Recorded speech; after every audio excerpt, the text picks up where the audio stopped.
Hello everyone, it's Isaac here and welcome back to the channel. Today we'll be making one of my favourite recipes, a white chocolate lemon macaron. It is very delicious and the lemon makes them so refreshing. So get your apron on and let's get started.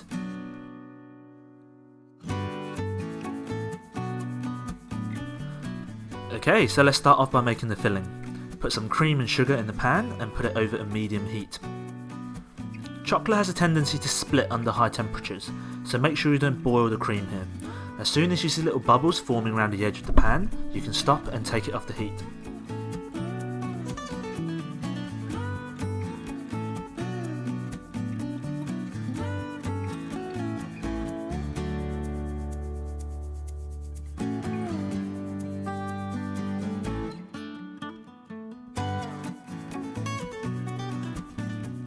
Once it's nice and smooth and all mixed together, we can start thinking about lemon flavours.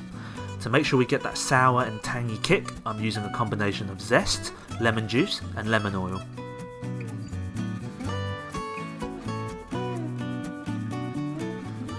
Have a taste, and once you're happy with the flavour, put some cling film over it and set it aside for an hour or so for it to firm up.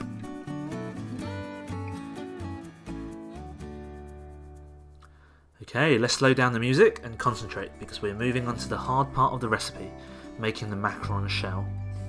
Start off by taking your almond flour and your icing sugar and mixing them together thoroughly. I've used a food processor to make it a little bit easier, but if you don't have one, feel free to use a sieve or do it by hand. Next, mix in your egg whites and keep on mixing until you get a very thick almond paste. It will be very difficult and dry at first, but trust the recipe and keep on going and you'll end up with something like this. Wrap it in cling film to stop it from drying out and set it aside before moving on to the meringue. We are using the Italian method today, which means we'll need to make a hot sugary syrup. So in the pan, put some sugar and water and heat it up to 120 degrees Celsius. Whilst we wait for the syrup to boil, we need to beat the rest of our egg whites into soft peak. And to make our life a little bit easier and safer, please use a stand mixer. You'll see what I mean in just a sec. Once the syrup hits 120 degrees, you want to combine this with our egg white, and in order to stop the eggs from cooking, you need to keep on beating it whilst pouring in the syrup. Do this very slowly and be very careful. Keep on beating for about 10 minutes or so until it's no longer hot to touch the mixing bowl. At this point the mixture will be very shiny and very gooey, just like this, and it's now time to add our colouring.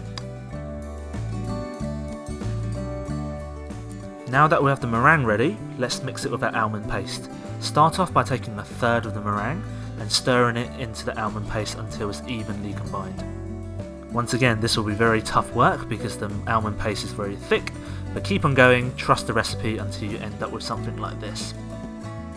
The next part is probably the most difficult part of any macaron recipes.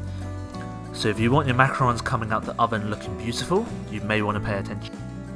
So the idea here is to fold in the rest of your meringue without removing too much or too little of the air, so you have to get this exactly right. The technique I use is to fold the mixture back over itself and then cut down the middle. The tricky part is knowing when to stop, so a lot of people describe the perfect consistency as lava consistency or a little bit like a ribbon when you let the batter drop. For me, the batter should hold its shape if you let it free in the mixing bowl, and it should slowly start to sag and level off, just like you're seeing now in the video. Once you're happy with the consistency, get it in the piping bag and we can start piping. If you do want your macarons to come out as perfect circles, do use a piping tip, and also print off templates so you can make them exactly the same size.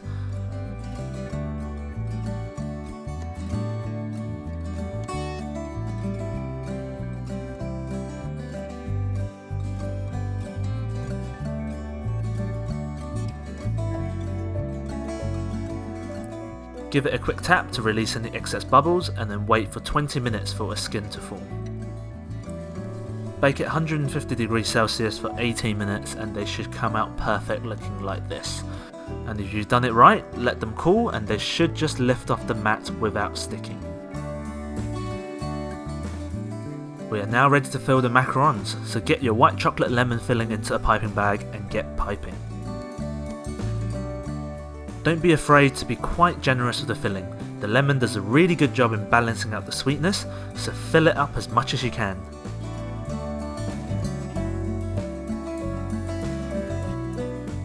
And finally, to get that infamous macaron soft texture, we want to leave the macarons in an airtight container with a slice of lemon for just over a night for it to absorb all the moisture and take on all the flavour.